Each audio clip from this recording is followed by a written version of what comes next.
आदाब, मैं हूं खुर्शीद रब्बानी। इस्तकबाल करता हूं आप सभी का हमारे मसाइल में। आज हम बात करेंगे एंटी करप्शन मूवमेंट की। अन्ना आंदोलन, बाबा रामदेव आंदोलन और अब केजरीवाल का आंदोलन। सवाल ये उठता है कि इतने सारे आंदोलन हो रहे हैं, लेकिन इन आंदोलनों से मुस्लिम तबका क्यों नहीं जुड़ पा रहा है? क्या वजह है? जानबूझकर दूर है वो या फिर उसे दूर रखा गया है? इस अहम इशू पर बात करेंगे और इस अहम इशू पर बात करने के लिए कई खास मेहमान हमारे साथ हैं। सबसे पहले इनका तारुफ हम करा दें। हमारे साथ हैं डॉक्टर ख्वाजा इफ्तिखार अहमद साहब, आप प्रेसिडेंट हैं ऑल इंडिया मुस्लिम मजलिस शूरा के। इस्तकबाल है आपका। और इनके अलावा हमारे साथ मौजूद हैं SMA काज़मी साहब, आप फॉर्मर एडवोकेट जनरल हैं उत्तर प्रदेश के और साथ ही सीनियर एडवोकेट भी हैं हाई कोर्ट इलाहाबाद के, आपका भी इस्तकबाल है। और साथ ही मौजूद हैं मौलाना मकसूदुल हसन कासमी साहब, आप प्रेसिडेंट हैं इमाम काउंसिल ऑफ इंडिया के और साथ ही अरविंद केजरीवाल टीम के साथ भी ये जुड़े हुए हैं। आज अपनी बात रखेंगे। ख्वाजा साहब, क्या लगता है आपको एंटी करप्शन मूवमेंट जो चलते हैं पिछले कई साल से हम देखते आ रहे हैं, अन्ना जी ने शुरू किया था ये और उसके बाद बाबा रामदेव और अब अरविंद केजरीवाल, मोटे तौर पर हम देख रहे हैं कि मुस्लिम तबके की नुमाइंदगी वहां पर नजर नहीं आ रही है। क्या लगता है आपको, जानबूझ करके वो दूर है इस मूवमेंट से या उन्हें दूर रखा जा रहा है? देखिए, मेरा इसमें ज़ाती नज़रिया ये है कि हिंदुस्तान का जो मुसलमान है वो मुख्तलिफ़ दौर में मुख्तलिफ़ मसाइल से दो चार होता रहा है। बदकिस्मती की बात यह है कि किसी भी दौर में किसी भी मुस्लिम इशू पर जिस तरह की तहरीक की चलनी चाहिए थी अक्सरियत की तरफ से बिलखुसूस, वो तहरीक कभी नहीं चली। मिसाल के तौर पर कितने फसादात हुए, बातें बहुत हुई, लेकिन ये कि कोई तहरीक कम्युनलिज्म को लेकर, फ़िरक़ा परस्ती को लेकर चली हो और मुसलमानों में ये एहसास पैदा करने की कोशिश की गई हो कि भाई आप भी इस मुल्क के बराबर के शहरी हैं, आपका जो दुख और आपकी तकलीफ़ है उस तकलीफ़ में हम भी आपके बराबर के साथी हैं। तो कहीं ना कहीं आम मुसलमान में एक एहसास महरूमी पाया जाता है और वो एहसास महरूमी जो है उसका जो तदारुक होना चाहिए, उसकी जो तशफ़ी होनी चाहिए या उसकी जो देखभाल होनी चाहिए, उसका फुक़दान है। एक बात तो ये है। दूसरी बात ये, जहाँ तक दूर रखे जाने की बात है, ये तहरीक है अपने आप में या नहीं है, ये अपने आप में एक सवाल है। क्योंकि अगर आप इसको थोड़ा सा पस मंज़र में देखें तो ये शुरू में तहरीक लगती है, उसके बाद में फिर ये कुछ और बन जाती है, फिर ये भीड़ बन जाती है, फिर ये मजमा बन जाता है, फिर इसमें तसादुम आ जाता है, फिर इसके अंदर उछाड़ पछाड़ हो जाती है, फिर ये सियासी जमात बन जाती है। तो लोग हम अभी समझ ही नहीं पा रहे हैं लोग कि असल में ये सिलसिला है क्या। बुनियादी तौर पे ये बात चली थी अन्ना से, अब अन्ना कहीं और हैं और अन्ना के साथी कहीं और हैं। तो ये दो बातें हैं। तीसरी बात ये है कि जहाँ तक मुसलमान को दूर रखने की बात है, हकीकत ये है कि मुझे ऐसा लगता है कि इस तहरीक की पुष्टपनाह ही, मैं अभी आगे जब प्रोग्राम चलेगा तो मैं कहूँगा उस बात को, इस तहरीक की पुष्टपनाही कहाँ से हो रही है, ये अपने आप में एक बहुत बड़ा सवालिया निशान है ये। और इस सवालिया निशान की वजह से हिंदुस्तान का मुसलमान अभी ये फैसला करने से कासिर है कि हम इसके साथ में जुड़ें या ना जुड़ें। ये ऊँट किस करवट बैठेगा। बिल्कुल। आपको क्या लगता है जो मूवमेंट चल रहा है, आपने जो है वो फंड कहाँ से आ रहा है, इनडायरेक्ट वे में कहा है ये, और कौन इस मूवमेंट के पीछे है? क्या आप उनकी बात से इत्तेफाक रखते हैं कि ये जो पूरे का पूरा आंदोलन है इसके ऊपर भी सवाल निशान लगता है, फंड कहाँ से आ रहा है ये भी बड़ा सवाल है, और कहीं ना कहीं इस मूवमेंट से मुस्लिम तबके को दूर रखने की कोशिश भी की गई है शायद? मैं बहुत उसूली एक बात आपके सामने अर्ज कर दूं पहले, कि कोई भी रहनुमाई हो, लीडरशिप हो या कोई भी मूवमेंट हो, उसमें तीन चीज़ें बहुत इंपॉर्टेंट होती हैं। पहली बात यह कि आपका मकसद क्या है और मकसद के तय आप ईमानदार कितने हैं। दूसरी बात यह कि उस मकसद को हासिल करने के लिए आपने तरीक़ा क्या अपनाया है। और तीसरी बात यह कि आपने उसको हासिल करने के प्रोसेस में क्रेडिबिलिटी क्या कमाई है। सबसे बुनियादी मसला इस पूरी मुहिम के साथ ये है कि मुहिम जब शुरू हुई तो अन्ना हज़ारे साहब का मुकाबला गांधी जी से किया गया और कहा गया कि एक नए दौर का गांधी आ गया। मैं समझता हूँ, मैंने इसके ऊपर आर्टिकल्स भी लिखे हैं कि गांधी से मुकाबला किया जाना ये सबसे महंगा सौदा पड़ा उनके लिए और सबसे ज़्यादा नुकसानदेह सौदा उनके लिए हुआ। इसलिए वहाँ मैं आ रहा हूँ कि गांधी क्या था, पहले हमको देखना पड़ेगा। ये तीनों जो पैमाने मैंने बताया, उन तीनों पैमानों पे अगर कोई एक शख्स पूरा एक शाहकार के तौर पे मुकम्मल था एज ए लीडर, सबसे ज़्यादा खरा उतरा है, कोई खरा उतरा है तो गांधी उतरा। उसकी वजह क्या थी कि उसने एक मौक़िफ़ तय किया, 60 साल तक उस मौक़िफ़ के ऊपर एक दिन के लिए भी उससे गुरेज़ा नहीं हुआ। उसके सामने सिमतें बनती रहीं, उसके सामने नई लीडरशिप बनती रही। गोखले की लीडरशिप थी, मदन मोहन मालवीय की लीडरशिप थी, वीर सावरकर की लीडरशिप बनी, बहुत तमाम लीडरशिप बनी, और वो अपनी जगह से टस से मस नहीं हुआ। उसने अब लोगों को अपना हमनामा बना लिया, लेकिन वो अपने रास्ते से भटका नहीं। यहाँ पर जो तब्दीलियाँ, जैसा कि अभी इफ्तिखार साहब ने कहा कि तब्दीलियाँ जो आ रही हैं, उन्होंने आपको अनरिलायबल बना दिया, आपको गैर मोतबर बना दिया। एक मैं बहुत बुनियादी मिसाल देता हूँ। 17 जनवरी 1948, जरा याद कीजिए, बहुत इंपॉर्टेंट दिन। 30 जनवरी 1948 को गांधी जी की हत्या हुई है। 17 जनवरी 1948 को पंडित नेहरू ने अपने ख़त को लिखा, जो चीफ मिनिस्टर्स को, जो छपा हुआ ख़त है, उसमें उन्होंने कहा कि कल से गांधी जी एक अनशन पे बैठे हैं और ये अनशन है 50 करोड़ रुपए पाकिस्तान को दिलवाने के लिए। जब हिंदुस्तान में कम्युनिज्म का धुआं उठ रहा हो, लाशें कट रही हों, तो ऐसे में इसके 50 करोड़ रुपए पाकिस्तान को दिलवा रहे थे। इस ऐसे मौक़िफ़ की हिमायत करना बड़ा मुश्किल है, लेकिन there lies the greatness of Gandhi, जिसके सामने मैं झुकता हूँ। आज ज़रा सोचिए कि जैसा आपने फरमाया कि हिंदुस्तान में 6 दिसंबर 1992 हुआ, हिंदुस्तान में बॉम्बे के बड़े बड़े फसादात हुए, गुजरात के बड़े बड़े फसादात हुए, ये सब केजरीवाल साहब हों, चाहे नाज़ारे साहब हों या उनके रफ़्का हों, ये सब मौजूद। छोड़ दीजिए, फसादात को भी छोड़ दीजिए, बॉम्ब ब्लास्ट हुए, और उसके अलावा बहुत सारे जो है ऐसे अत्याचार या ऐसी चीजें हुई, कभी भी इनका कोई नुमाया रोल नहीं रहा और कभी इनकी वहां पर पेशकदमी नहीं रही। आपका मुकाबला किया जा रहा है गांधी से, तो जब आपका मुकाबला उस गांधी से किया जाएगा, तो मेरा एक जुमला ये था, करप्शन की लड़ाई लड़ते लड़ते आप गांधी बन जाइए, कोई प्रॉब्लम नहीं है, लेकिन गांधी बना के जो आपको उतारा जा रहा है ये आपके लिए नुकसानदेह होगा। और मेरी बात जो 1.5 साल पहले मैंने 13 अप्रैल 2011 को अपने अखबारी बयान में कही थी, जब आज आप देख लीजिए बिल्कुल सही साबित हो गई है कि गांधी से मुकाबला आपको बहुत महंगा पड़ रहा है। और इसलिए मैं समझता हूँ कि उनके यहाँ जो एतबार की कमी है, जो लैक ऑफ क्रेडिबिलिटी, ये उनका सबसे बड़ा इशू है। मौलाना साहब के पास आएंगे। मौलाना साहब, चूंकि आप इस मूवमेंट से जुड़े हुए हैं और इन दिनों अरविंद केजरीवाल के साथ लगातार आप काम कर रहे हैं, कहीं ना कहीं क्रेडिबिलिटी के ऊपर जो है वो सवालिया निशान लग रहा है इस मूवमेंट के ऊपर, और जो नीयत है, आपने शुरुआत जो है किस लिए की थी और अब बाद में जो है वो किधर जा रही है, तो आपको लगता है कि आप लोग भी जो है वो अभी से शुरुआत कर दिए पब्लिक के साथ धोखे की? बातें हो रही थी कि मुस्लिम्स क्यों दूर हैं, पहली बात तो ये लीजिए, क्रेडिबिलिटी की बात। ठीक है, मुस्लिम्स इस देश में करप्शन के सबसे ज़्यादा पीड़ित करप्शन है इस देश से मुस्लिम है। मुसलमानों ही का काम बगैर इसके नहीं होता। करप्शन की तहरीक के ख़िलाफ़ तहरीक अगर इस देश में कामयाब होती है तो उसमें सबसे ज़्यादा फ़ायदा मुसलमानों को होगा। दूसरी बात यह है कि ये कह रहे हैं कि मुसलमान दिखते नहीं। हम मुस्लिम, या तो आपने वहाँ आपको हम रहते हैं, हम वहाँ रहते हैं, हमारी जितनी तादाद है उसके एतबार से वो मुसलमान होते हैं, या तो मुसलमान अपने आप ये हो कि भाई अपने माथे पर लिख के जाएँ, वो लिख के जाएं कि ये मुसलमान है, तब आपको पता लगेगा। हाँ, ये बात सही है कि मुसलमानों के लीडर क्यों नहीं है इसमें, मुसलमानों के लीडर क्यों नहीं, ये बात बड़ी बात है। लीडर कैसे जा सकते हैं? लीडर या तो बीजेपी के होंगे या कांग्रेस के होंगे, किसी और पार्टी के। मुस्लिम रहनुमा, आप तो पार्टी बना चुके हैं अब। मुसलमानों के लीडर्स इसलिए नहीं हुआ, क्यों? जो मुस्लिम, आपका कहना है कि बड़े जो लोग मुसलमानों के बड़ी शख्सियात हैं वो क्यों नहीं है? मैं बहुत ही माफी के साथ आम आदमी भी, आम मुसलमान नहीं नजर आता साहब। आप मुझे मुसलमान नजर नहीं, आपने इंटरप्ट नहीं किया दूसरे को, मुझे भी नहीं, वो इंटरप्ट तो वो मैं करूंगा जहां मुझे जरूरत पड़ेगी, वो मैं बात कहने आप बोलिए प्लीज। आपको मना नहीं कर रहा हूं, बोलिए, मुझे बोलने दीजिए। हां प्लीज बोलिए। हमारे यहाँ जो मुसलमानों में जो चेहरे हैं, जो सो कॉल्ड रहनुमा हैं, उनमें से अक्सरियत लोगों की ऐसी है जिनके खुद के जो इंस्टीट्यूशन है, मैं अक्सर अच्छे भी हैं, मैं बुरा नहीं कह रहा सबको, किसी के यहाँ हिसाब किताब नहीं है। कोई बड़े बड़े हैं लेकिन उनके यहाँ कोई हिसाब किताब नहीं, उनके अंदर उनके इदारों में कोई डेमोक्रेसी नहीं, कोई हिसाब किताब नहीं। इसी वजह से यहाँ पर हमारे यहाँ मदरसा बोर्ड तक की मुखालफत की जाती है कि उसमें मदरसों में पूरा हिसाब किताब होगा, ऑडिट किया जाएगा, दिखाया जाएगा। इस वजह से हमारे यहाँ परेशानी ये है, हमारे देश के मुसलमानों में जो रहनुमा है, सो कॉल्ड रहनुमा, जो हमारी नुमाइंदगी करते फिरते हैं जगह जगह, उनकी अक्सरियत ऐसी है जिसमें करप्शन ज़्यादा भरा हुआ है, और वो डरते हैं इस वजह से कि इस मुहिम में अगर आएंगे तो सबसे पहले उन पर ही उंगली उठेगी, उनसे कहा जाएगा अपना हिसाब किताब दो। मुसलमानों की इस वक्त की जो क़यादत है, जो लीडरशिप है, उनमें करप्शन है।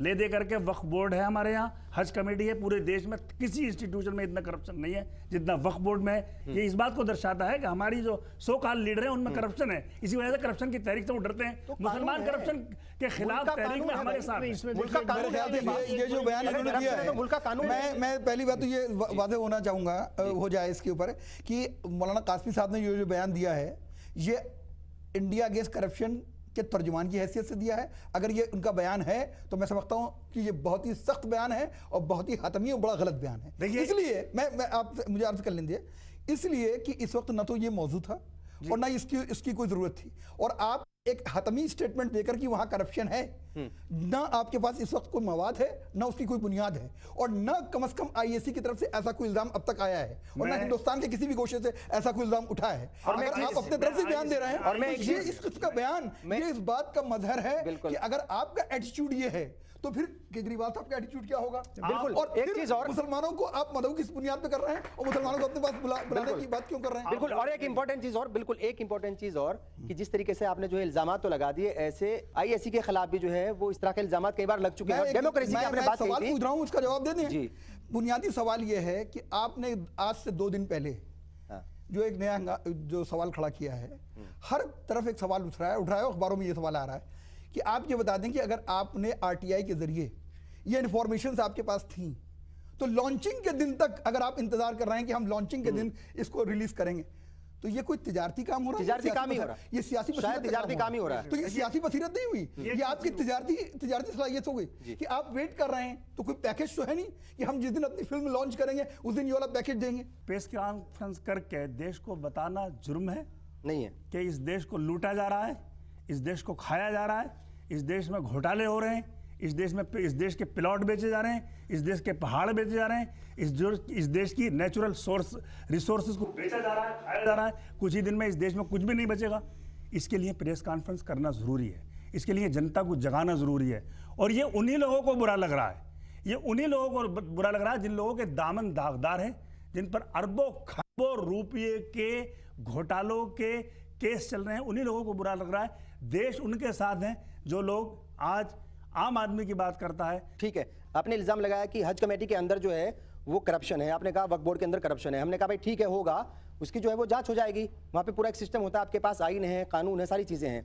आपने कहा कि डेमोक्रेसी वहां पर नहीं है। अगर डेमोक्रेसी की बात हम करें तो जो आपके अरविंद केजरीवाल हैं, उनका जो व्यवहार है, उन लोगों का बात करने का जो उनका तरीका है, और कुमार विश्वास भी जो है वो चिट्ठी लिखी थी उन्होंने भी अन्ना को कि यहाँ पे डेमोक्रेसी की कमी है, एक आदमी डिक्टेटरशिप जो है चला रहा है। तो पहले अपने आप को तो ठीक कीजिए। आप जो कह रहे हैं डेमोक्रेसी की कमी है, वहाँ एक कमेटी है, पूरा फैसला होता है और यूनानिमसली बिल इत्तेफाक फैसला होता है कौन हमारी नुमाइंदगी करेगा, कौन प्रेस कॉन्फ्रेंस करेगा, कुछ करेगा। ये आप जब अंदर आए तो आपको पता लगेगा कि वहाँ कितनी शफाफियत है। और मेरा ख्याल के दीनी मदरसों में आप अंदर जाइए तो शायद आपको भी पता चलेगा कि वहां पर कितना दीनी मदरसों का मुनज़्ज़म सिस्टम है। दीनी मदरसे का जी, मैं दीनी मदरसे की वो नहीं कह रहा, मैं तो खुद दीनी मदरसे से पढ़ा हुआ हूँ, मैं तो खुद मदरसे से फारिग हूँ। मैं ये कह रहा हूँ जो लोग मदरसा बोर्ड की मुखालफत करते हैं वो क्यों करते हैं? वो इसलिए करते हैं कि वो गलत, उनके यहाँ उन्हें डर है कि हिसाब किताब देना पड़ेगा। ठीक, करप्शन का मुद्दा वक्फ अराजी का मुद्दा नहीं है, बिल्कुल नहीं। करप्शन का मुद्दा हज का मुद्दा नहीं है। करप्शन का मुद्दा मौलाना ये है कि इस मुल्क के अंदर जो इंसाफ हिंदुस्तानी को मिलना चाहिए था वो इंसाफ देने में तमाम का तमाम निज़ाम फेल हुआ है और इस हम्माम में सब नंगे हैं। ठीक है ना? अब इस हवाले से आपने तहरीक चलाई है, बड़ी खुशी की बात है, तहरीक चलाई है। हमारी दिक्कत कहाँ फंसी है आकर, जो बात आपने शुरू में कही थी कि मुसलमान क्यों साथ नहीं है। अगर आप तहरीक रहते तो रास्ते खुलते, गोशे खुलते। आपने तहरीक का सिलसिला तो ख़त्म कर दिया, अब आप तो सियासी जमात हो गए। अब जब सियासी जमात हो गए, इस मुल्क में 200 सियासी जमातें हैं और 200 मौक़िफ़ हैं, तो वो आदमी अब तो सियासी बात होगी, इलेक्शन होगा, इलेक्शन का वक्त होगा। आपने कहा है 542 सीटों पे इलेक्शन लड़ेंगे, बड़ी खुशी की बात है। आप इलेक्शन के मैदान में आएंगे, लोग आपकी बात सुनेंगे, उसके मुताबिक लोग फैसला करेंगे और फैसले के मुताबिक जमहूरी में जो फैसला होगा, अगर फैसला आपके हक में होगा तो आपकी हक़ानियत साबित हो जाएगी, किसी और के हक में होगा बिल्कुल। और अगर आपको मौका मिला तो जो है मुल्क के ऊपर आप जो है आपकी हुकूमत होगी। और आज हम ये बात करें जो एंटी करप्शन मूवमेंट चल रहा है उसमें जो है मुसलमान क्यों नहीं है, उस मूवमेंट के साथ मुसलमान क्यों नहीं जुड़ पाए, क्या वजह है? उन्हें दूर रखा गया या वो खुद ही दूर हो गए? मौलाना साहब आपके पास आएंगे, चूंकि आपसे ही जुड़ा हुआ पूरा मसला है ये। असगर अली इंजीनियर साहब को आप जानते होंगे। असगर अली इंजीनियर साहब जो हैं वो बड़े समाज सेवी भी हैं और काम करते रहे हैं। उन्होंने जो है इस आंदोलन के ऊपर सवाल उठाए हैं। जैसे आपने भी जिक्र किया था कि भाई हम गांधी जी से जो है उनको क्यों जोड़ें। उन्होंने कहा था कि जैसे अन्ना ने जो है कभी सांप्रदायिक दंगों की कभी निंदा नहीं की, चूँकि हिंदी में लिखा हुआ है, अपनी जो है उनकी ज़बान थी हिंदी, तो उन्होंने इसमें लिखा। और जब गुजरात दंगे हुए उस वक्त भी उनकी तरफ से कोई बयान नहीं आया, कोई जो है मतलब जाकर के उन्होंने कोई आंदोलन नहीं किया, कोई आमरण अनशन नहीं किया। उनका ये कहना था कि अगर गांधी जी जिंदा होते, अगर बाई चांस ऐसा होता तो वो आमरण अनशन पर बैठ जाते। फिर जब आप मुस्लिम तबके के दुख दर्द में काम नहीं आते, जब उनके बड़े बड़े मसले होते हैं उसमें जो आप आवाज़ नहीं उठाते, फिर आप ये क्यों उम्मीद करते हो कि मुस्लिम तबका भी आपके आंदोलन से जुड़ जाए? देखिए, ये तहरीक अभी 1-1.5 साल पुरानी है। ये अभी नहीं इतने इसको 50 साल पुरानी तहरीक ये नहीं है। अन्ना भी पूरे देश ने 1.5 साल पहले ही अन्ना को जानना शुरू किया, वरना उससे पहले अन्ना महाराष्ट्र तक ही सीमित थे। आज अन्ना की जितनी तहरीकें अगर आप महाराष्ट्र में देखते हैं 15 साल पहले, और अन्ना ने 5-6 मिनिस्टर को सैक कराया, सस्पेंड कराया, वो सब शिवसेना ही के थे, कांग्रेस के नहीं है महाराष्ट्र में। अगर कम्युनल होते तो उन्हीं के मिनिस्टर को और उन्हीं की कम्युनलिज्म की बात नहीं करी, हमने इल्जाम नहीं लगाया। मैं बता रहा हूँ, मैं इसकी बात नहीं कर रहा, उन्हीं के खिलाफ काम नहीं करते। अन्ना की उस वक्त के भी स्टेटमेंट्स हैं, लेकिन अन्ना की आवाज़ उस वक्त बहुत छोटी थी। जिस वक्त गुजरात हो रहा था उस अन्ना की आवाज़ बहुत छोटी थी, अन्ना को कोई नहीं जानता था। और आज 2 साल के बाद अब 1.5 साल की तहरीक है, इसके बाद इसमें से पार्टी बन रही है, उसके दस्तूर बनेगा, उसमें मुसलमानों के लिए क्या किया जाता है, ये सब देखने की बात है। मैं ये सब प्रीमेचर होगा। आपका मेरा काउंटर क्वेश्चन है, हमारा जो है प्रीमेचर होगा कि अन्ना क्यों नहीं आए। ठीक है। अन्ना ने आज भी कई बार ये कहा है कि इस देश में करप्शन टेररिज्म से भी ज्यादा खतरनाक है। आपने कहा कि अन्ना को कोई नहीं जानता था 1.5 साल पहले तक। पहली बात तो हम इससे इत्तेफाक नहीं रखते, क्योंकि जो भी अवेयर लोग हैं वो सब लोग जानते थे, मैक्सिमम लोग अन्ना को जानते थे कि हाँ वो बड़ा आंदोलन चला रहे हैं। नंबर एक बात, मास लेवल पर इतने लोग नहीं। ठीक है। दूसरी बात ये कि अगर वो 1.5 साल से इतने फेमस हो गए हैं, उनकी बात को सुना जा रहा है, उनकी बात में वजन है, तो पिछले 1.5 साल के अंदर आसाम भी हुआ है, गोपालगढ़ भी हुआ है, उत्तर प्रदेश के अंदर देखो कितने सारे जो है वो दंगे फसादात हो गए हैं। वहां पर भी एक बार भी आवाज नहीं आई। हिंदुस्तान के मुसलमान का सबसे बड़ा मसला है उसके एहसास अदम तहफ़्फ़ुज़ का। बिल्कुल ठीक है। उसका सेंस ऑफ इनसिक्योरिटी का मसला सबसे बड़ा मसला है। मैं एक बुनियादी बात रखना आपके सामने चाहता हूं कि आप सामने 2 कंट्रास्ट रख लीजिए। एक कंट्रास्ट वो है कि 30 अक्टूबर 1990 को एक हुकूमत थी उत्तर प्रदेश के अंदर, उसका वज़ीर आला एक कौम का था, उसने अपनी पुलिस जो उसी की कौम की थी, जो मस्जिद के ऊपर यलगार करने की बात कर रहे थे वो भी उसी कौम के थे, उसने कहा कि राज धर्म का पालन करने के लिए आपको अगर गोली चला पड़े चला दीजिएगा, लेकिन इसको ये मस्जिद की हिफाजत हर हालत में करनी है। बिल्कुल। आज की तारीख तक मैं पूरे दावे के साथ कह रहा हूँ 30 अक्टूबर 1990 से अब तक अगर एक वजीर आला को अपनी मकबूलियत हासिल हुई थी तो सिर्फ एक इस बात के ऊपर हासिल है, और आज तक वो एतबार उनके ऊपर बना हुआ है। आपको क्या लगता है कि क्या ये सस्ती लोकप्रियता हासिल करने का एक तरीका है इनका, क्योंकि इनको पार्टी लॉन्च करनी है? अगर कोई एक मुस्लिम जो है वो पुलिस की गोली से मारा जा रहा है, वहां तो आप जान ही रहे हो, लेकिन अगर किसी का बिजली का कनेक्शन काट दिया गया तो मोमबत्ती से काम चल सकता है उसका, लेकिन आप जो है वो जाकर के वहां पर साथ जोड़ रहे हो, मीडिया को लेके जा रहे हैं। अभी ये पार्टी भी नहीं बनी है, अभी इसका दस्तूर भी नहीं बना है, अभी कॉन्स्टिट्यूशन भी नहीं बना है। उसको बनने दीजिए, उसको देखिए, उसको पढ़िए, आप उनके पास जाइए, बताइए क्या कहना चाहिए, फिर आपको इसमें कमेंट्स करने का हक है। अभी सही कोई पार्टी भी नहीं बनी, अभी पार्टी बनने का ऐलान है, इसका कॉन्स्टिट्यूशन बनेगा, इसमें फिर देखा जाएगा माइनॉरिटीज़ के लिए, मुसलमानों के लिए इसमें क्या रखा गया है और क्या कहा जाएगा। हमने पार्टी के हवाले से न तो कोई मौक़िफ़ का इजहार किया है, न हमने उसकी कोई तायीद की है, न हमने पूरे मूवमेंट की बात हो रही है। ये कोई सवाल पूछना चाह रही है? बिल्कुल ठीक है। अस्कर वजाज साहब की मैं बात करूंगा, उन्होंने जो है एक बाकायदा आर्टिकल लिखा है, उनका ये कहना था कि भाई क्यों मुसलमान नहीं जुड़े इस आंदोलन से। एक अच्छा मूवमेंट है, करप्शन के खिलाफ मूवमेंट है, उनका ये भी कहना था क्योंकि अरविंद केजरीवाल हो या फिर पूरी टीम अन्ना, उस वक्त जो है टीम अन्ना थी, ये बाकायदा मुस्लिम लीडर्स के पास गए भी थे, इमाम बुखारी साहब के पास भी गए थे और मौलाना महमूद मदनी के पास भी गए थे, और कई सारे मजहबी लीडर्स के पास ये गए भी थे, और वहाँ से इनको जो है बहुत ज़्यादा कहा जाए तो हिंदी में निराशा हाथ लगी थी। क्या वजह है, अगर इन लोगों ने कोशिश भी की है मूवमेंट के साथ लोगों को जोड़ने की, क्या वजह है कि क्यों जो है वो किसी ने साथ नहीं दिया इनका? जिन लोगों का आपने नाम लिया कुछ लोगों से मेरी बात भी हुई है, उन्होंने यही कहा कि भाई एक मुद्दे को लेकर ये उठे हैं और हमारे जो मुद्दे हैं उनको लेकर ये नहीं उठे। बुनियादी बात तो यही है। अब ये जो बात है, इस नतीजे पर पहुंच जाना कि हिंदुस्तान का मुसलमान इनके साथ नहीं जुड़ा या इनके साथ जुड़ गया, दोनों बातों में कतई नतीजे पर पहुंचना कबल वक्त होगा। मिसाल के तौर पर जब रामलीला मैदान में ये अन्ना हज़ारे की तहरीक चल रही थी और बहुत बड़ा मजमा था, रमज़ान का ज़माना था, ठीक है, तुर्कमान गेट के अच्छे खासे लोग वहाँ बैठे हुए थे, इफ्तिहार हो रहा था, ठीक है ना, और बाकायदा बादाब्ता वहाँ इफ्तार पार्टी भी हुई थी और लोगों ने इफ्तार भी किया था। तो ऐसा नहीं है कि मुसलमान कतई तौर पर जुड़ गए हैं, ये भी नहीं कहा जा सकता, अभी कतई तौर पर नहीं जुड़े हैं ये भी नहीं कहा जा सकता। बात यह है तेल और तेल की धार देखी जा रही है। हिंदुस्तान का मुसलमान देख रहा है कि भाई आप जो मैदान में उतरे हैं आपका एजेंडा क्या है। अभी जैसे मौलाना साहब ने एक बात कही कि भाई हमने अब जमात बनाई है, ठीक है, जमात के हवाले से हमारा मंशूर आएगा, हमारा प्रोग्राम आएगा, हमारी चीज़ें आएंगी, तो उसके बाद में फिर आप किसी नतीजे पर पहुंचिएगा।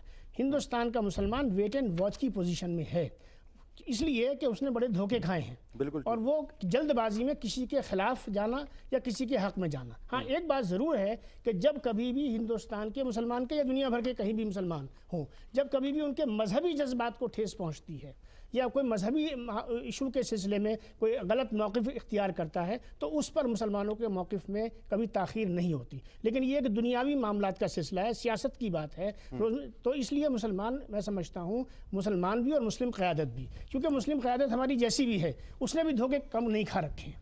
तो मैं समझता हूँ कि कुछ वक्त अभी लगेगा, और अभी इंतज़ार करना चाहिए। ना तो इनकी इस तहरीक को किसी नतीजे पर पहुंचना चाहिए, ना मुसलमान को किसी नतीजे पर पहुंचना चाहिए। हकीकत यह है कि वो जो लफ्ज़ आता है ना इवोल्यूशन, चीज़ें इवॉल्व हो रही हैं, इर्तिका हो रहा है चीज़ों का, ये तमाम, क्योंकि 2014 बहुत दूर नहीं है, और 2014 तक आप ये देखेंगे कि बहुत सी चीज़ों का इर्तिका होगा।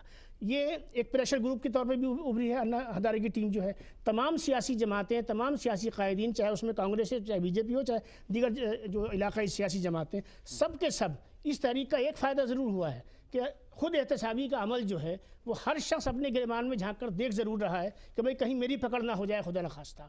तो कम इस हद तक जो है ये इसका एक मुस्बत पहलू है, ठीक है ना, और शायद इस मुस्बत पहलू से मुमकिन है कि कुछ बेहतरी की सूरत हाल पैदा हो जाए, ठीक है ना। लेकिन कतई तौर पर इस नतीजे पर पहुंच जाना कि हम इनके साथ हैं या हम इनके मुखालिफ हैं, मैं पूरी जिम्मेदारी से कहना चाहता हूँ आज की तारीख में न मैं इनके मुखालिफ हूँ न मैं इनके साथ हूँ, क्योंकि आपको लगता है कि बिल्कुल इनका मौका भी क्लियर नहीं है। मैं पढ़ा लिखा हिंदुस्तानी शहरी हूँ, मैं किसी नतीजे पर डॉक्टर इफ्तिखार साहब की बात एक सवाल मेरा और भी है, एक सवाल और भी है। मैंने असगर बजाज साहब की बात की थी, उन्होंने आगे ये भी लिखा है कि अगर आप इस मूवमेंट से नहीं जुड़ेंगे तो आने वाले वक्त में कहीं ना कहीं ये आपके खिलाफ जो है ये बात जाएगी और आपके ऊपर इल्जामात लगेंगे कि जब भी कोई अच्छा मूवमेंट चलता है आप उसका साथ नहीं देते हो, तो आपको जुड़ना चाहिए। देखिए, बुनियादी बात यह है कि आप जब भी कोई मूवमेंट चलाते हैं आपके पास कोई मॉडल होना चाहिए, और मैं फिर कहूँगा कि हिंदुस्तान का सबसे अच्छा शाहकार पिछले 100 साल की हिस्ट्री में फिर एक बार गांधी का नाम लेना पड़ेगा। गांधी जी ने खिलाफत मूवमेंट में दिलचस्पी का इजहार करते हुए उलमाए दीन को अपने साथ क्यों लिया था, मौलाना मोहम्मद अली जौहर को अपने साथ क्यों लिया था, मौलाना आज़ाद को अपने साथ मोटिवेट क्यों किया था, और वो सब एक साथ क्यों जुड़े थे। उन्हें मालूम था कि कुछ मुसलमानों के जो जज्बाती मसाइल हैं उनके साथ अगर आप अपने आप को मुंसलिक नहीं करेंगे तो आप उनका एतबार नहीं हासिल कर सकते। आप गांधी की बात कर रहे हैं लेकिन गांधी की बात सिलेक्टिवली कर रहे हैं, ये मॉडल आपका गांधी के सामने क्यों नहीं है। और जितने अभी इल्ज़ामात और जितने शिकवे उनसे केजरीवाल के ग्रुप से किए गए हैं वो इसी बुनियाद पर किए गए कि सारे अहम मामलात में आप अपनी आंखें बंद कर लेते हैं। एक बात तो ये।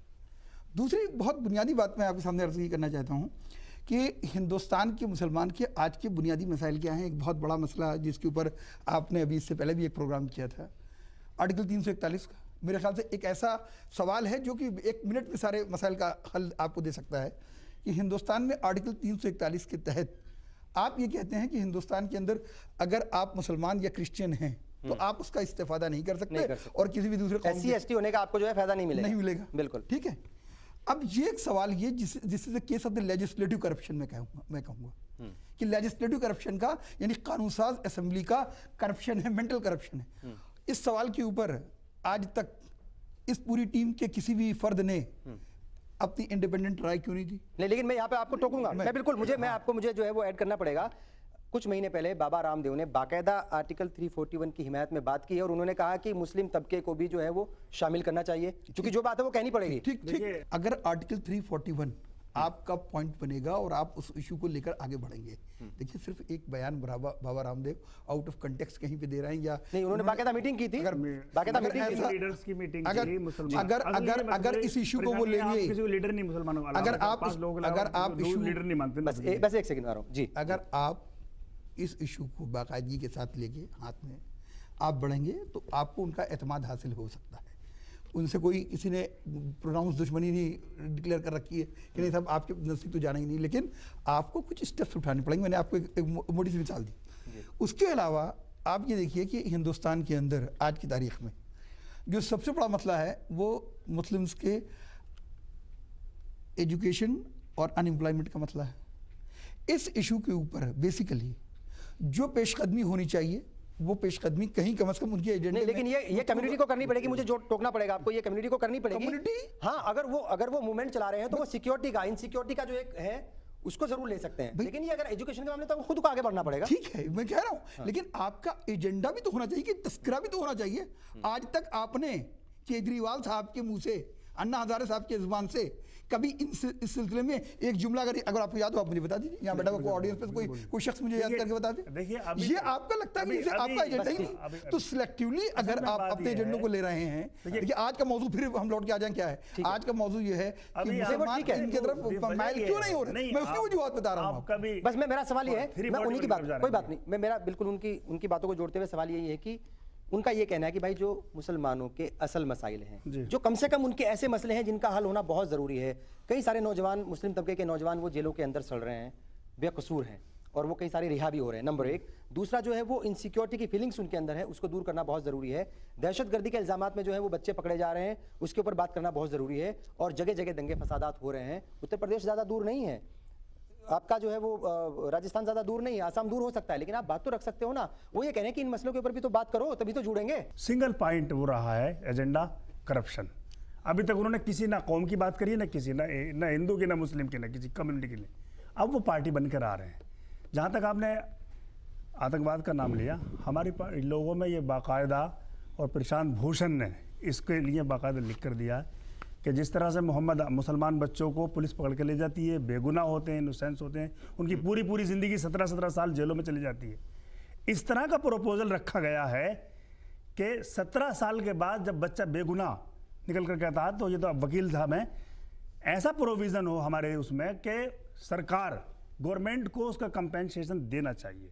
मोहम्मद आमिर नाम की मिसाल, जो 17 साल के बाद जेल में निकल करके आया है, 14 साल के बाद, 14 साल के बाद जेल से निकल करके आया, अगर उसको वो बेगुनाह साबित हुआ, इनोसेंसी उसकी साबित हो गई है, अगर उसको सरकार 2 करोड़ रुपए दे, तो उसकी माँ की जो अंधी हो गई, जो उनके बाप मर गए, उसका थोड़ा बहुत तो इसका सुकून मिलता। उनका ये दूसरी बात रिहेबिलिट किया जाए, उनको रिहेबिलिट किया जाए। दूसरी बात मेरी बात अभी मुकम्मल नहीं हुई है, मेरी बात अभी मुकम्मल नहीं हुई है। एक इस तरह का इख्तियार किया जाए कि अगर बहुत ही स्लो हमारा जो जज सिस्टम है ना, जुडिशियल प्रोसीजर बहुत ही फास्ट ट्रैक हो, अगर आदमी उसमें कन्विक्ट हो जाता है या उसमें मुजरिम साबित हो जाता है, तो जल्द से जल्द उसको जेल में डाला जाए। क्यों? हमारी सरकार ही खाना खा रहा है। और अगर वो बेगुनाह है तो जल्द से जल्द वो अजाब न सहे, जल्द से जल्द निकल के साबित होकर के अपने आप को बाइज्जत जिंदगी जिए और उसको कंपेंसेशन मिले। ये सारी चीजें हैं उसमें, लेकिन वो आई नहीं, बाहर नहीं आई। में अभी बाहर नहीं आई वो बात कि अभी हम पॉलिटिकल नहीं हुए हैं, अभी पार्टी नहीं बनी है, अभी मंशूर नहीं बना है, अभी दस्तूर नहीं बना है। ठीक है, अच्छा मैं चाहूंगा कि चूंकि यहाँ काफी सारे लोग बैठे हुए हैं, आप भी कुछ सवाल कीजिए। बड़ा अहम इशू है कि भाई इस मूवमेंट के साथ मुस्लिम तबका क्यों नहीं जुड़ पा रहा है। देखिए मौलाना साहब, सबसे पहले तो मैं केजरीवाल साहब को जब टेलीविज़न पे देखता हूँ तो ये दुआ करता हूँ खुदा उनकी उम्र लंबी करे। एक बहुत बड़े ख़ानदान के ख़िलाफ़ उन्होंने उंगली उठाई जो हर किसी की बस की बात नहीं थी। लेकिन आपसे मेरा सवाल है, इसी वजह से आप टीम केजरीवाल के सदस्य हैं, कि केजरीवाल साहब जब भी अपनी तकरीर में अपनी टीम का नाम लेते हैं तो कभी गोपाल राज जी कहते हैं और कभी शोभा सिसोदिया जी। मुस्लिम आप भी टीम केजरीवाल के सदस्य हैं, आपका नाम नहीं लेते हो, इसके बारे में आपसे जानना चाहेंगे। वो ये कहते हैं कि भाई ठीक है आप लोग शामिल तो हो, लेकिन जब भी बात होती है उनके साथ कौन कौन जुड़े हुए हैं उसमें मुस्लिम तबके के किसी नुमाइंदे का नाम आता ही नहीं है। हम जैसे लोग जो हैं अपने अपने रोजी रोटी के लिए भी घरों में रहते हैं, कभी कभी गाहे बगाहे उसमें प्रोग्रामों में जाते हैं, जितना एक्टिव होता है उसका नाम आएगा, उसकी स्पीच होगी। लेकिन जितनी अच्छी तर्जुमानी आप उनकी यहाँ कर रहे हैं, मेरे ख्याल से उसके बाद ऐसा नहीं। अच्छा ठीक है, कोई बात नहीं, ठीक है। सवाल कोई कीजिए। आपने बहुत बुनियादी सवाल किया और मेरे ख्याल से इसका फायदा मौलाना साहब को जरूर मिलेगा। उनको आज के बाद कम से कम जो इम्पोर्टेंट बात यह है कि मौलाना साहब के साथ ही आए। अच्छा खैर, मेरा सवाल ये है कि हिंदुस्तान का मुसलमान करप्शन के खिलाफ इतना तेज़ी के साथ उठकर क्यों आ गया है।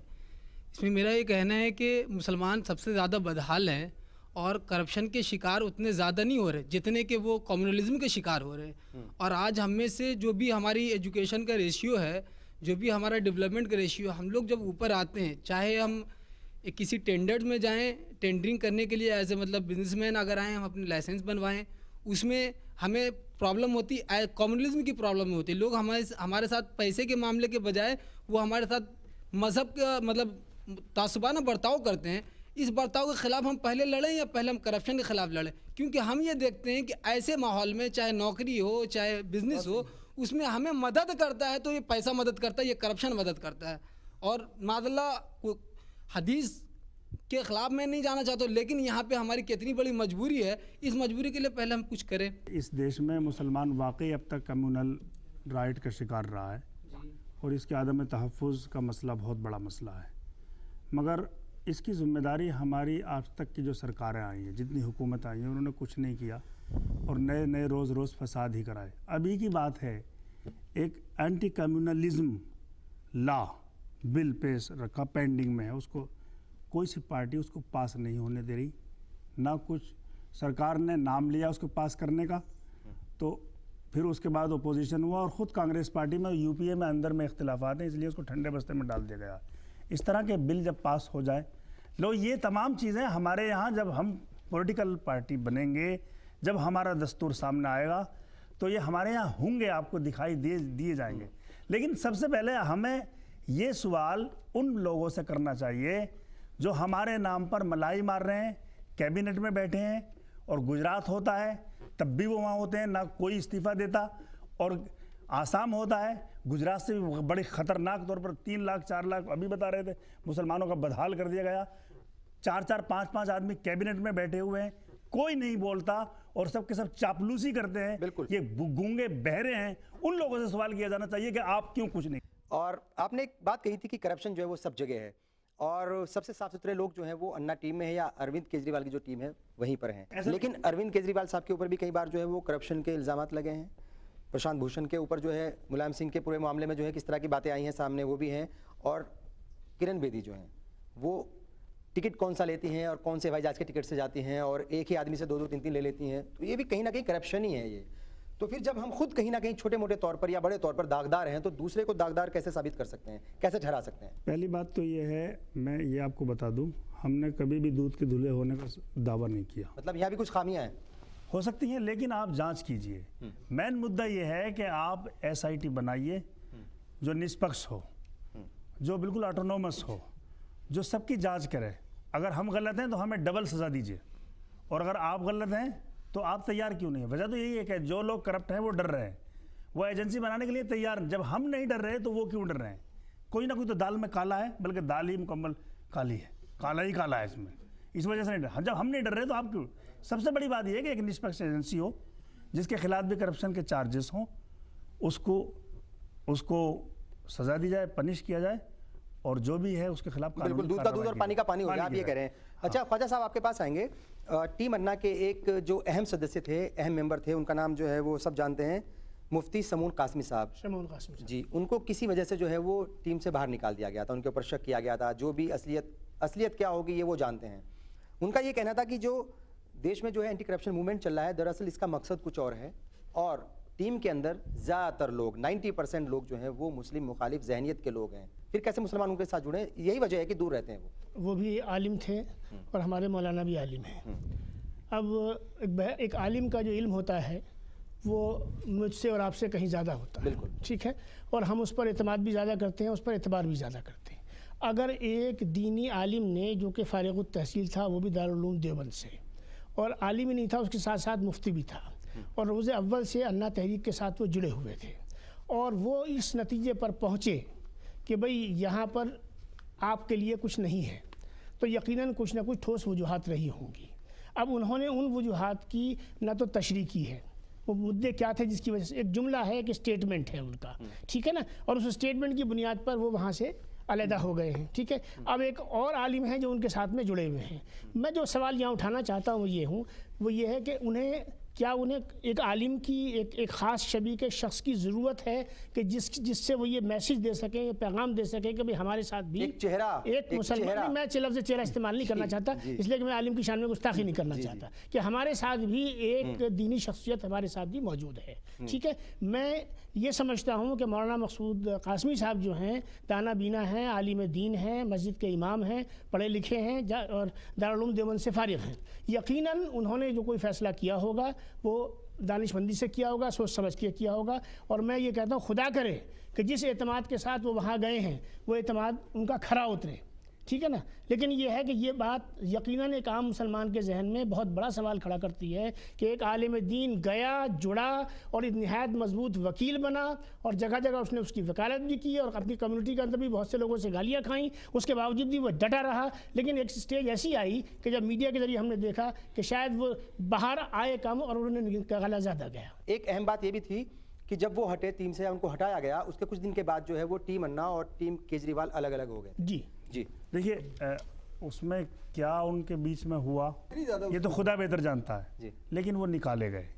हमें जो अभी ख्वाजा साहब बात कह रहे हैं, बड़ी अच्छी बातें कह रहे हैं, हमें इस पर एतबार जब होता कि ये पहले ही अगर ये बातें कहते और उनके जिस दिन निकाल उससे पहले ही इन बातों को उठाते, सवालात को उठाते, तो इस पर गौर किया जा सकता है और पता लगता कि इसमें वाकई दम है। अब जिस दिन आपको निकाल दिया गया, जिस तरह के नेता लोग करते हैं कि जब उनको पार्टी से निकाल दिया जाता है तो उस वक्त उनमें नेताओं उनका अपने लीडर में उनमें कीड़े नजर आ जाते हैं। यही मुफ्ती साहब ने किया। मुफ्ती साहब को चाहिए था अगर वहाँ बाकी खराबी थी तो वो पहले आते, पहले कहते, प्रेस कॉन्फ्रेंस करते कि ये खराबी है, इस वजह से मैं छोड़ रहा हूँ, इस वजह से मैं छोड़ रहा हूँ। उनको हटाया गया वहाँ से। हटाने के बाद ही उन्होंने ये सवाल बहस बहुत हटाने के बाद ही उन्होंने उठाया। बिल्कुल ठीक है, क्योंकि एक मुफ्ती वहाँ थे या नहीं थे, नहीं बात देखिए वो बिल्कुल बहस ना इशू है और ना इसको यहाँ पर इशू बनाना चाहिए। देखिए बुनियादी बात ये है कि हम आज इस सवाल के ऊपर खड़े हुए हैं कि लोगों का एतबार इनके तरफ क्यों नहीं बना, अब तक बना है और कैसे बन सकता है।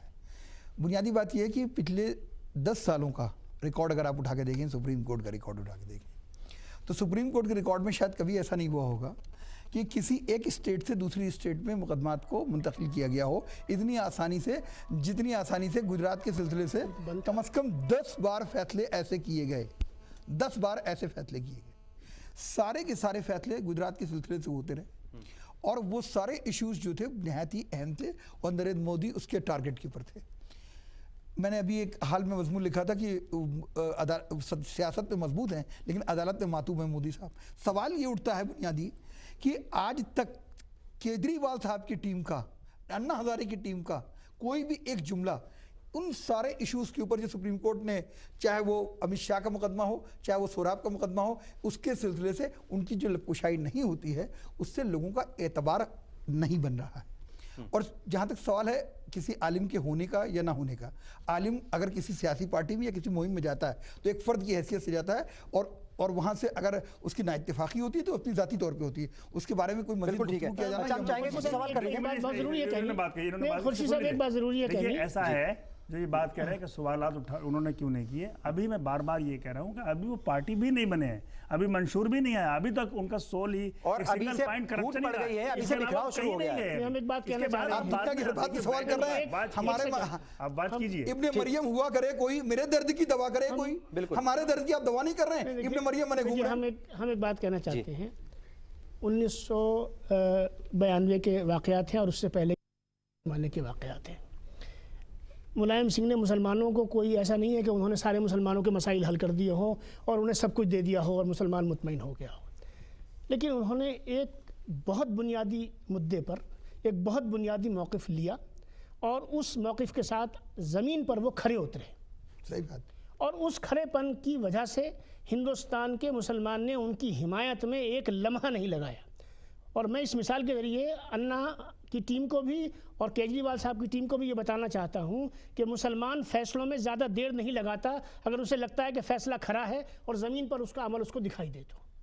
एक मिसाल मौजूद है आपके सामने, यानी वो आज तक मुलायम सिंह वज़ीर आज़म बनते बनते बचे, ये सारी दुनिया जानती है कि मैं नहीं कह रहा हूँ, मेरी इख्तिरा नहीं है ये, ठीक है ना। और आज दोबारा फिर अगर वो आकर बैठे हैं तो वो उत्तर प्रदेश के मुसलमानों के कंधों पर आकर बैठे हैं, ये बात उन्हें याद रखनी चाहिए और उसके मुताबिक उन्हें अपना चरित्र भी रखना चाहिए और अपना अमल भी करना चाहिए। बिल्कुल, कल की तारीख उनको फिर उस पर आएगी। बिल्कुल ठीक है। आप जो करेगा वैसा उसके मुताबिक लोगों का अमल होगा।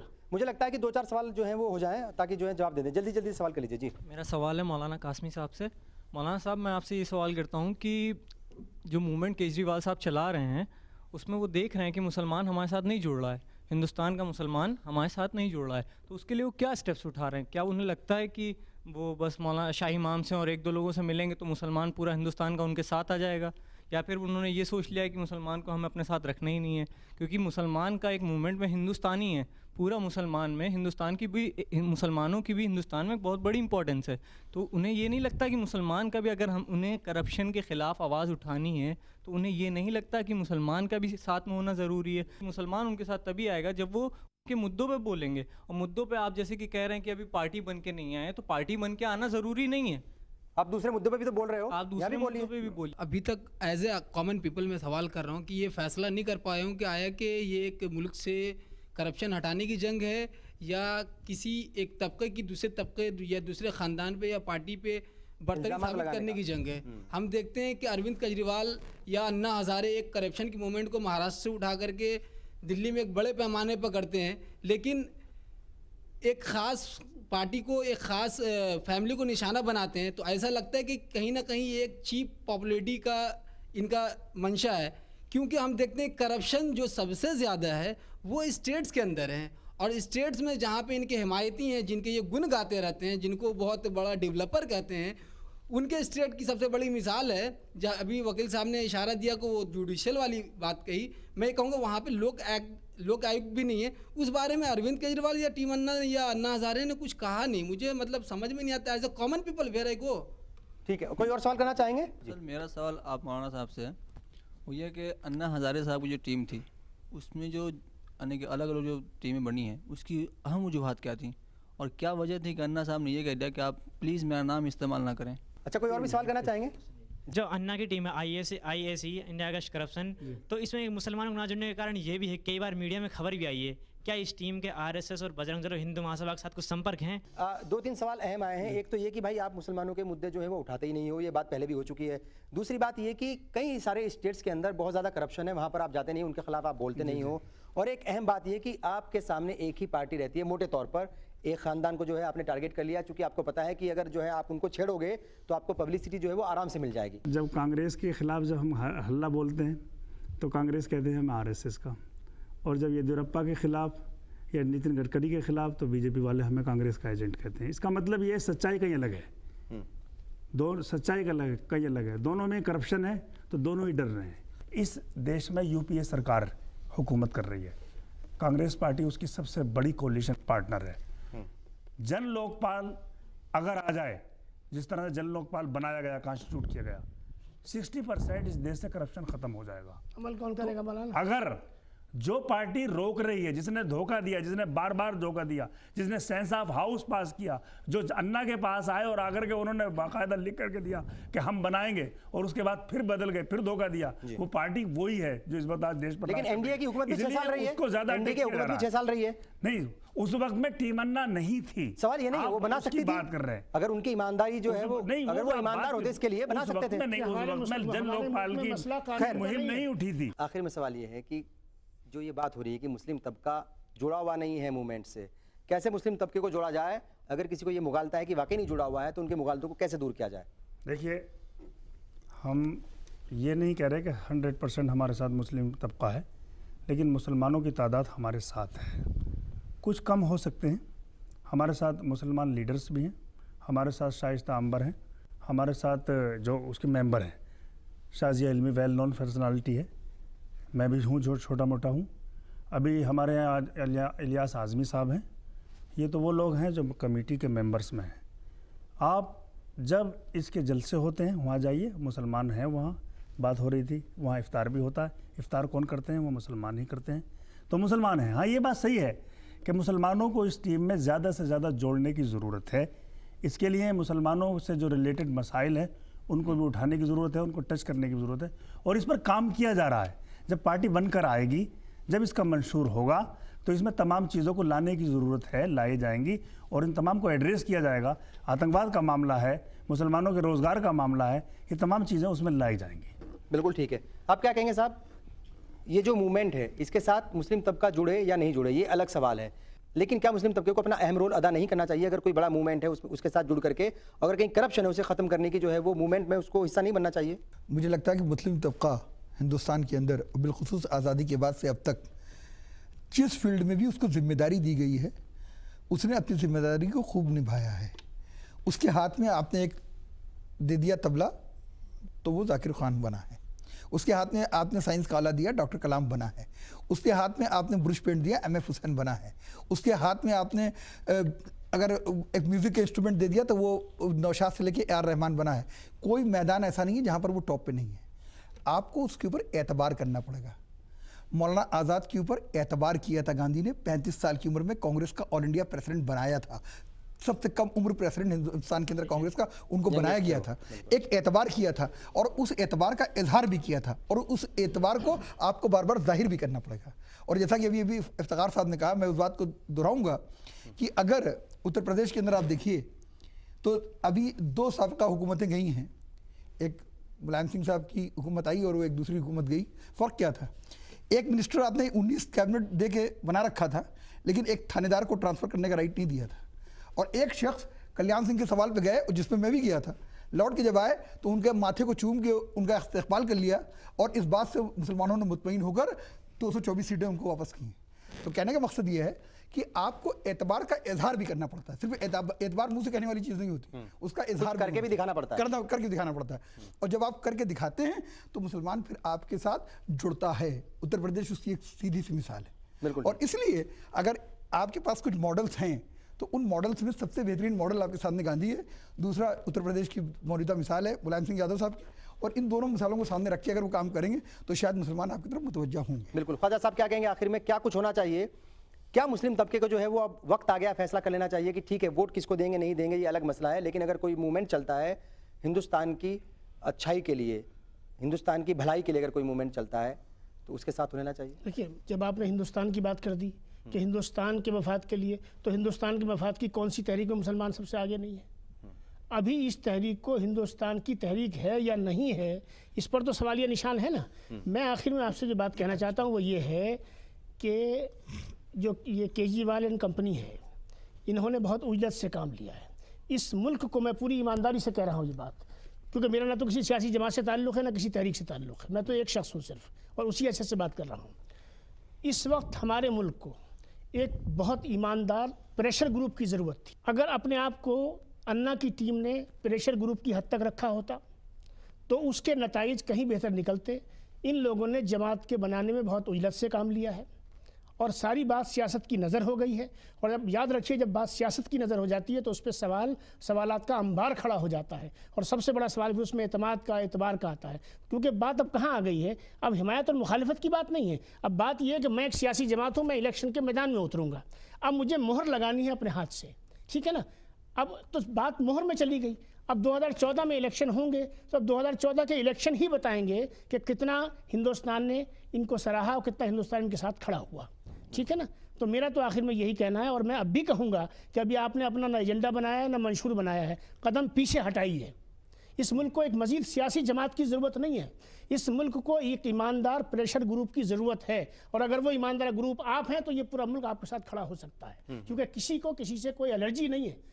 मुझे केजरीवाल साहब से न मेरी कोई दुश्मनी है न मेरी कोई दोस्ती है, ठीक है ना। अगर वो मुझे लगता है कि वो हिंदुस्तान के दोस्त हैं, कोई भी शख्स जो हिंदुस्तान का दोस्त होगा मैं उसके साथ हूँगा। बिल्कुल, कोई भी शख्स जो हिंदुस्तान की तामीर के साथ होगा मैं उसके साथ हूँ। बहुत बहुत शुक्रिया इस अहम इशू पर बात करने के लिए। आपका भी बहुत शुक्रिया यहाँ पर आने के लिए। आज हम बात कर रहे थे एंटी करप्शन मूवमेंट की और सवाल उठ रहा था कि मुस्लिम तबका इस मूवमेंट के साथ क्यों नहीं है।